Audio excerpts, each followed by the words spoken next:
gente, está começando mais um podcast. Para o podcast de hoje, estamos aqui com o Augusto e com o Tadeu. Obrigado pela presença de vocês. Primeiramente, eu gostaria de perguntar qual é a função de vocês e como que vocês exercem ela. Começa daqui ou começa daí? Mas daí, Bom, eu sou Augusto, né? Estou subsecretário de Juventude de Praia Grande, tenho 39 anos, sou nascido aqui na Praia Grande, tenho uma história também no movimento estudantil, fico feliz de estar aqui. Fui presidente do Grêmio do Bopeva, né? Do antigo Gago Coutinho, hoje Bopeva também. Então, fico muito feliz de estar aqui. E hoje atuo à frente da Subsecretaria de Juventude, né? Que é um órgão da Prefeitura de Praia Grande, que pensa políticas públicas, né, junto com jovens e para as juventudes, né? A gente fala de para e com, né? Políticas de juventude para as juventudes e com as juventudes, dialogando sempre perto para entender as demandas. bom, sou o Tadeu, como a Bia já me apresentou. Fui aluno, viu, daqui do Magali, primeira série. Depois eu fui pro Tupi, fiz da segunda à oitava série no Tupi. Na época o Magali nem era nesse prédio, era lá na Tupi, onde hoje é a Escola Municipal Vila Tupiri, faz tempo, né? Também participei do movimento estudantil, fui de Grêmio. O Augusto não falou, mas ele foi o segundo presidente da União Municipal de Estudantes de Praia Grande. Eu fui o primeiro, fundador e primeiro presidente. Depois o Augusto passou a exercer a presidência. Mais recentemente tivemos o meu xará, o Tadeu, presidente. Inclusive, já fica o convite aqui, viu? Precisamos retomar a União Municipal de Estudantes de Praia Grande. Vocês, como alunos da cidade, mobilizar os outros grêmios aí para formar essa grande... Seria um grêmio coletivo de Praia Grande, né? Para falar bem resumidamente. Como secretário adjunto lá na Subsecretaria de Juventude, dou todo o apoio ao trabalho executado pelo Guto como subsecretário. A gente tem o programa Juventude PG, que percorre todas as escolas da cidade. No pós-pandemia, a gente desacelerou um pouco o programa e esse ano estamos em reformulação para que no ano que vem a gente possa voltar com força total dentro das escolas da rede estadual. Estou como presidente do Conselho Municipal dos Direitos da Criança e do Adolescente, que é o conselho que formula as políticas públicas voltadas à criança e para o adolescente, fiscaliza a atuação também do Conselho Tutelar. Basicamente é isso. Bom, como dá para perceber, vocês atuam querendo proporcionar coisas para os jovens. Para vocês, o que significa a palavra jovem? O que vocês pensam quando vocês escutam essa palavra? Bom, a gente entende assim a juventude, pelo menos eu entendo da seguinte forma, que a juventude, por mais que a gente tenha passado muito tempo pensando nessa fase como uma fase transitória, né? Há algum tempo a gente defende, até por isso que a política de juventude existe, que é para defender que o jovem ele é um cidadão do presente, né? Ele não é um ser em transformação, somente um ser em transformação, como se ele só fosse, tivesse passando um período de adaptação para a vida adulta, né? Esse é uma forma que as pessoas acabam entendendo parte da adolescência e parte da juventude, como se fosse um período de transição para a vida adulta, né? Fala, olha, você está num limbo ali, né? Onde você vai ser adulto e logo você precisa se preparar para aquilo. A política de juventude entende de outra forma, ela nasceu para isso, para dizer que o jovem é um cidadão do presente. E esse período de transição, ele é um período que precisa de demandas, ele tem demandas reais, né? O jovem, ele é um cidadão, ele é uma unidade, ele precisa de atenção e aquele período que inicia na adolescência e vai até aos 29 anos, segundo o Estatuto da Juventude, que é a ideia de juventude no Brasil, ele precisa de políticas públicas imediatas, né? Você tem hoje a idade que você tem e você não vai ter de novo. Então não dá, você não é uma transição, você é uma pessoa que precisa de ações agora para que sim, você tenha um futuro mais promissor, com mais oportunidades. Mas para isso acontecer, precisa começar agora, não dá para esperar.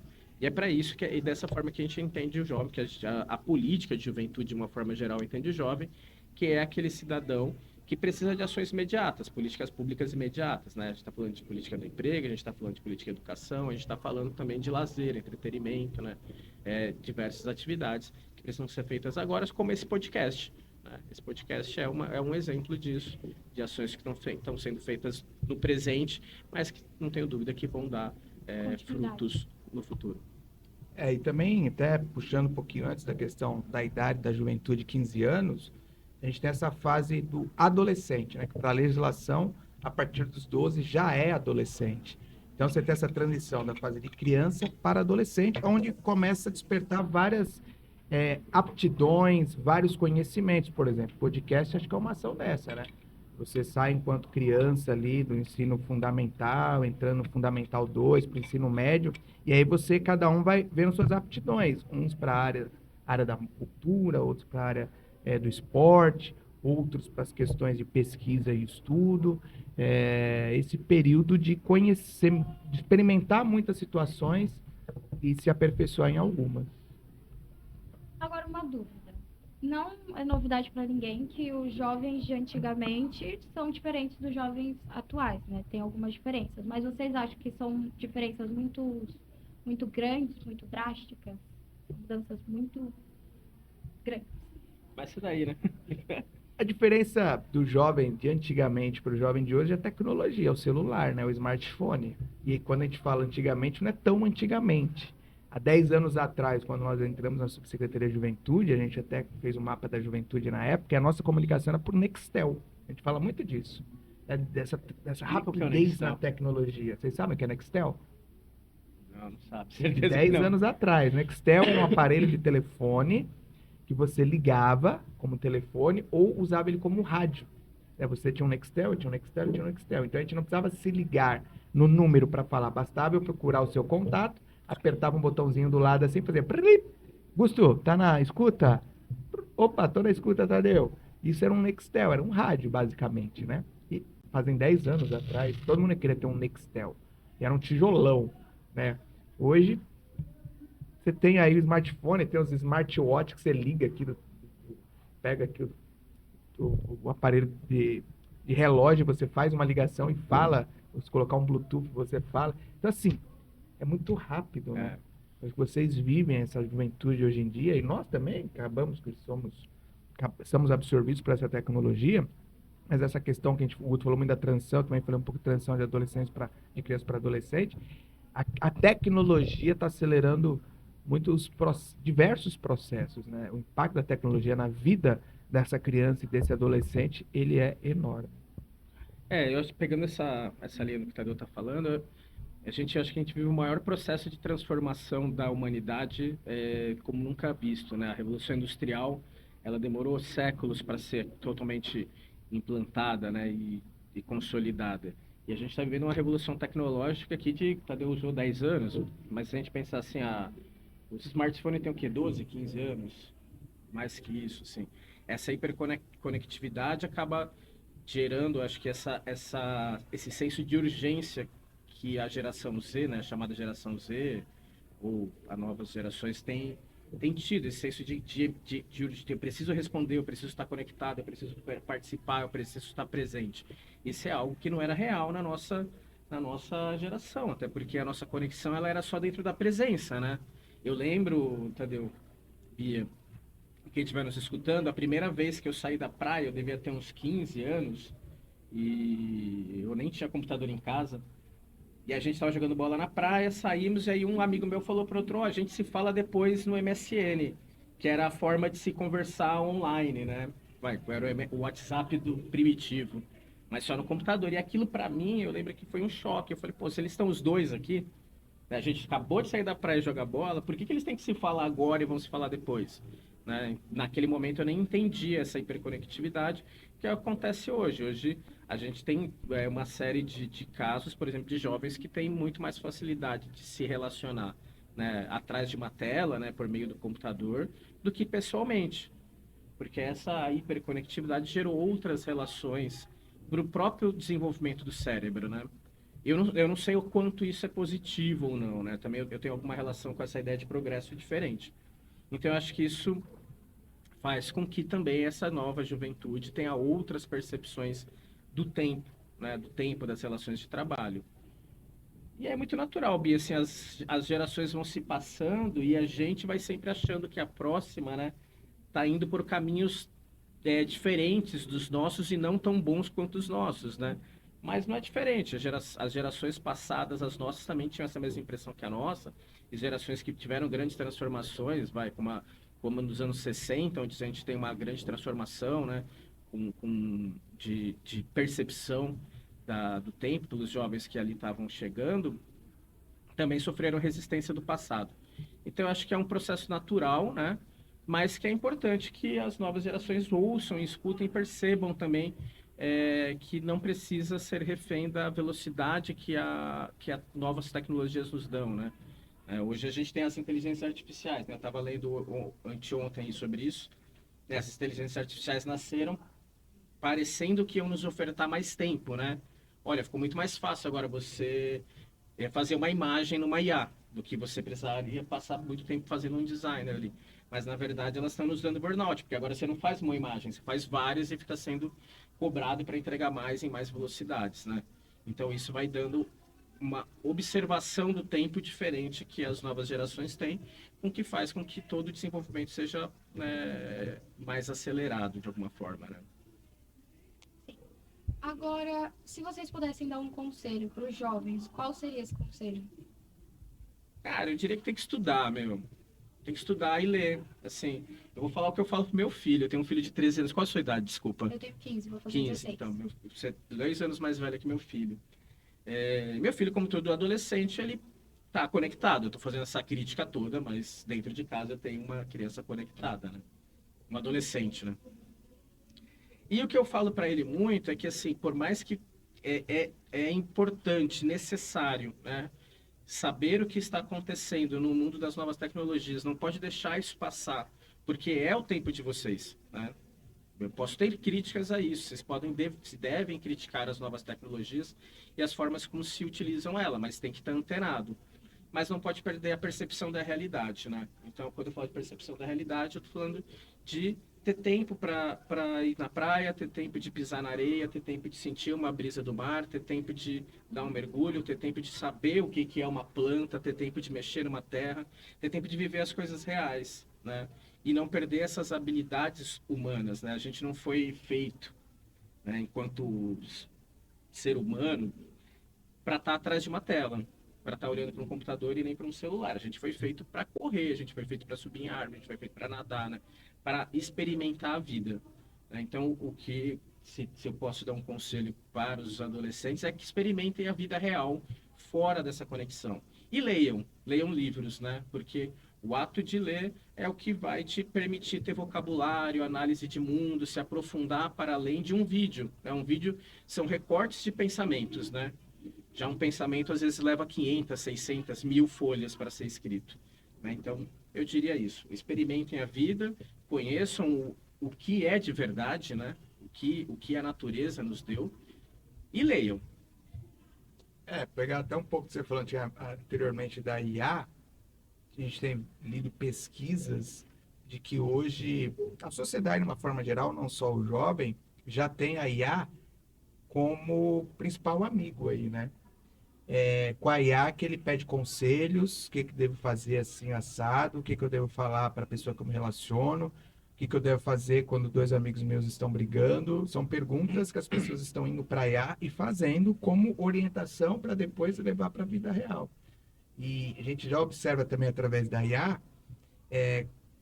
personagens que não existem, né? São inteligência artificial, ganhando dinheiro fazendo propagandas aí, né? Para grandes marcas. Já tem podcast gerado por personagem de IA. E é o que o Guto colocou. Eu acho que para essa juventude que está aí, viver mais a vida real, né? Como o Guto falou, sentir a brisa do mar, dar um mergulho no mar, na cachoeira, pegar a bicicleta, não é elétrica, né? Aqui você pedala, fazer uma atividade de pedal ali, caminhando em tanta ciclovia que a gente tem na cidade de Praia Grande, curtindo um bom teatro, um bom... Fiquei tão feliz de ver meu Instagram esse final de semana, passava os stories, estava todo mundo no cinema aí assistindo um novo filme que está em cartaz. É isso, é sair de casa e viver o dia a dia da cidade, viver os amigos de forma real, olhando olho no olho, conversando. Ter uma vida olhando... fora da tela.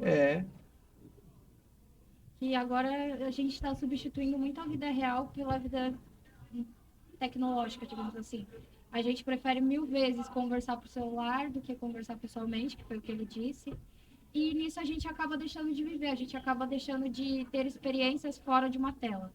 Então, realmente, eu sou uma pessoa extremamente conectada, mas ainda assim eu sei a importância de viver fora daquela tela de um celular.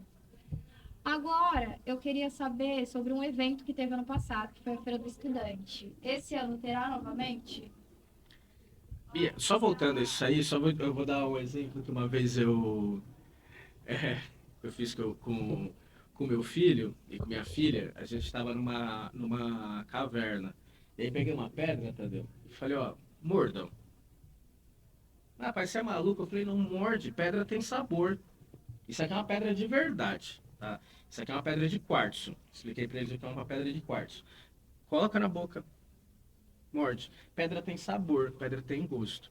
Se você não souber que pedra tem sabor, você vai acreditar que qualquer plástico é pedra. Como tem hoje, uma série de plásticos sintéticos parece pedra. Eu estou dando um exemplo bobo para dizer que as coisas da vida, elas têm gostos, elas têm sabores, elas têm texturas, né? Você pegar uma pitanga do pé, tô falando de uma coisa tão boba assim, você pegar uma pitanguinha do pé e comer, aquilo é um prazer. Só que se você tiver com velocidade na sua cabeça, né, pensando na resposta que você vai dar, no vídeo que você tem que, em tudo isso que a tecnologia nos dá, você acaba perdendo essa tecnologia que está na natureza, né? Então, esses pequenos prazeres que eu acho que formam seres humanos que respeitam, e a gente vive um momento que a gente precisa entender que se a gente não respeitar o nosso planeta, né, os nossos meios de subsistência, que é o planeta que nos dá, nós vamos tudo nos danar, porque vai acabar, né? Mas voltando à Feira Estudante, a ideia da Feira Estudante, Bia, esse ano ela não vai ser realizada, tá? Nós estamos cumprindo todo um novo planejamento, né, por ordem de serviço do prefeito, para que a gente refaça a Feira Estudante, repense ela, né, faça um rebrand, né, seria, né, esse nome da publicidade dela. A gente vai reformar a Feira Estudante, estamos reformando ela. A proposta é que ela saia de ser uma feira do estudante, ela vai manter todo aquele perfil e característica que os estudantes já conhecem da Praia Grande, só que ela vai ser maior, né? E nós vamos falar de inovação e tecnologia nela. Então ela vai ter a Feira Estudante, mais inovação e tecnologia. Ela vai ter um novo nome, vai ter um novo local, né? E nós estamos trabalhando para que ela tenha vários caminhos com startups, né? Com grandes palestrantes, com áreas a gente vai chamar arenas maker, onde você pode experimentar e fazer as coisas, né? E que ela seja um ambiente onde a gente consiga impulsionar inovações dentro da área de educação, dentro do poder público, dentro das novas empresas da cidade e também da região, que ela seja esse local que pulse tecnologia e inovação e a feira de estudante. É isso aí? É isso aí, o Guto já falou, né? Então a gente visitou bastante, estamos visitando bastante feiras fora da cidade de Praia Grande, obviamente, né? Fora da Baixada Santista, inclusive, para observar o que estão expondo, do que se está falando Brasil afora, e a gente está absorvendo tudo que a gente acha interessante para trazer para Praia Grande e fazer, sem dúvida alguma, um evento jamais visto nessa cidade. Vocês vão se surpreender ano que vem. Tá bom. Com isso, vocês gostariam de falar mais alguma coisa? Ou... Bom, eu só quero parabenizar vocês. Parabéns pelo trabalho, podcast muito bacana. Tenho acompanhado as redes sociais aí do Grêmio, os vídeos que vocês produzem dialogam com a realidade hoje do mundo digital e de comunicação. Parabéns à direção da escola, né? Parabéns à Jaque aí também, que eu sei que dá um apoio bastante grande a vocês no dia a dia. E é isso, acho que a tendência é só crescer o projeto de vocês. Bom, também só quero agradecer vocês, parabenizar, né? E dizer que você está entrevistando, né? Como vocês sabem, né? Uma das maiores figuras de podcast aqui, né? Tem um podcast aí quanto mais de anos já, Tadeu? Tá no ar? Podcast há uns 3 anos. 3 anos. Quantos programas? Quase 60. Quase 60 programas no ar aí também. Tadeu tem um podcast, pode ser, né?